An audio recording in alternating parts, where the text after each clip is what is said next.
소피의 2시 서재입니다. 여러분들은 혹시 무언가를 포기해본 경험이 있으신가요? 우리는 이제 보통 포기라는 단어를 굉장히 부정적으로 생각을 하잖아요. 근데 저는 시간이 지나면서 그 생각이 조금 바뀌게 된 것 같아요. 오늘은 딱 1년만 계획적으로 살아보기라는 책에서 제가 특히 인상 깊었던 문장 몇 개랑 그걸 보면서 들었던 제 생각을 이야기를 해보려고 합니다. 책 초반부에서 이런 질문이 나오는데요. 나는 왜 이 일을 선택했는가? 이 일을 통해 무엇을 얻고자 했는가? 돈을 받지 않아도 이 일을 할 것인가? 이 질문을 보면서 저는 일이라는 게 꼭 거창한 계기로 시작되는 건 아닌 것 같다는 생각이 들었어요.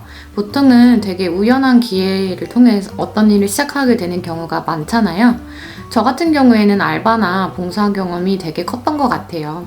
그런 단순한 일들이나 봉사하면서 나는 이런 식으로 이런 방식으로 일을 하는 게 맞는 사람이구나, 이런 환경은 나랑 잘 맞는구나, 그런 것들을 조금씩 알게 되더라고요. 예를 들어서 저는 막 모든 걸 세세하게 확인하는 그런 스타일의 사람과 일하는 게 좀 힘들더라고요. 하나하나 막 대체크하고 계속 확인을 받는 환경에서는 제가 신뢰를 받지 못하는 느낌이 들 때도 있었고요. 물론 지금은 꼭 그게 저 때문이라기보다 그 사람의 일하는 스타일이라는 거를 받아들이게 됐어요. 저는 그럼에도 좀 어느 정도 자율성 있는 환경에서 일을 하는 걸 더 좋아하고, 그런 환경에서 훨씬 집중력을 잘 발하는 스타일인 것 같아요. 사람마다 이제 일하는 경우가 극과 극인 사람이 있잖아요. 오히려 저는 완전히 다른 스타일의 사람들이랑 일을 하면서 나는 이런 환경이 더 편한 사람이구나, 이런 방식으로 일하는 걸 좋아하는 사람이구나, 이런 것들을 좀 더 분명하게 알게 된 것 같아요. 그래서 저는 오히려 완벽하게 맞는 일을 찾기보다는 그런 작은 경험들을 통해서 나는 어떤 사람인가, 나는 어떤 방식으로 일하는 걸 좋아하는가, 이걸 알아가는 과정이 되게 중요하다라고 생각이 들었어요. 그리고 이 책에서 좋았던 부분 중에 하나가 목표 세우는 방법을 되게 구체적으로 설명한 부분이었어요. 예를 들어서 할 수 있는 일과 하고 싶은 일을 모두 적어보고 우선순위를 정하고 목표와 투입 시간에 맞게 조정하고 진행 상황을 계속 확인한다는 내용이 나오는데요. 이 부분을 보면서 저는 사람들이 보통 계획 세우는 스타일을 MBTI P랑 J로 많이 나누잖아요. 저는 평소 일상생활에서는 완전히 P에 가까운 것 같아요.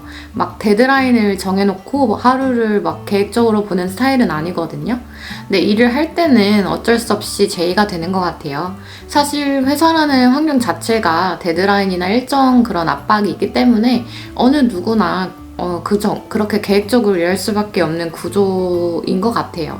대신 제 경우에는 이제 어떤 계기가 생기거나 감명받는 무언가가 왔을 때 확 에너지가 붙어서 계획을 세우는 스타일인 것 같아요. 일상생활에서는.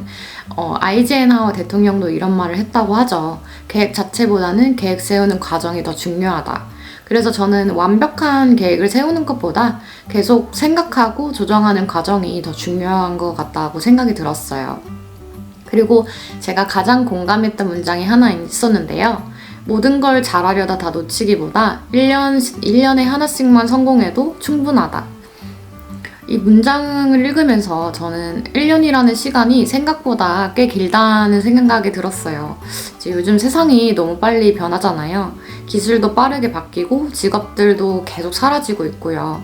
그래서 오히려 너무 긴 계획을 세우는 것 자체가 리스크가 될 수 있는 시대라는 생각이 들더라고요. 특히나 이런 많은 변화가 있는 시기에는 내가 진짜 원하는 거에 집중하는 것만으로도 바쁜 시대인 것 같다는 생각이 들었어요. 저 같은 경우에도 돈만 보고 선택했던 일들은 중간에 결국 포기하게 되는 경우가 많더라고요. 그래서 돌이켜보면 저는 결국 어떤 식으로든 제가 원하는 방향으로 돌아가게 된 성향이 있는 사람이라는 거를 이제 그런 경험들을 통해서 알게 된 것 같아요. 예를 들어서 저는 이제 포기라는 단어에 대해서 우리가 되게 엄격한 것 같다는 생각이 들었어요. 뭔가를 이제 포기했다라는 사실 자체가 한 사람의 자존감을 크게 좌지우지하는 경우도 있는 것 같고요.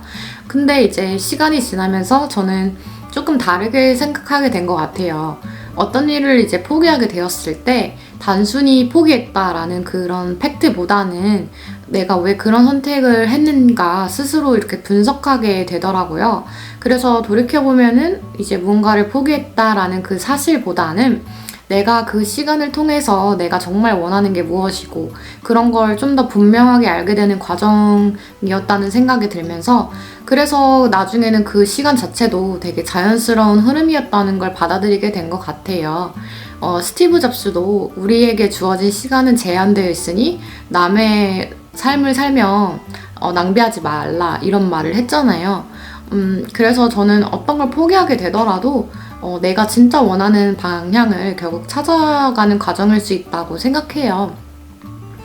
또 하나 인상 깊었던 문장은 일이 잘 된다고 오버하지 말고 일이 안 된다고 게으름 피우지도 말고 평정심을 유지해야 한다는 내용이었어요. 저도 뭔가 일이 잘 풀릴 때는 괜히 들뜨게 되고 이제 일이 잘 안 풀리면 위욕이 확 떨어질 때가 있거든요. 근데 이 문장을 보면서 결국 중요한 건 꾸준함이지 이런 생각이 들었어요. 이제 마지막으로 좋았던 거는 이제 자기 동기부여에 대한 이야기였어요. 자신감이 떨어지고 불안할 때마다 이제 스스로 동기부여할 방법을 찾아야 된다. 그런 내용이었는데요. 여러분들은 어떻게 동기부여를 하는지 궁금해요. 저 같은 경우에는 이제 그런 동기부여가 될 만한 책들을 찾아보거나 아니면 제가 전에 썼었던 그런 기록들을 찾아가서 내가 이런 생각을 하고 이런 다짐을 했었지 이런 걸 그렇게 다시 한번 동기부여를 세우려고 하는 편인데요. 결국에 이 책을 읽으면서 중요한 거는 완벽한 계획을 세우는 것보다 내가 어떤 사람인지 조금씩 알아가는 과정이 아닐까라는 생각이 들더라고요. 그래서 오늘 이야기한 문장이 여러분들에게도 잠깐 생각해보게 되는 계기가 되었으면 좋겠습니다. 오늘 영상 봐주셔서 감사합니다.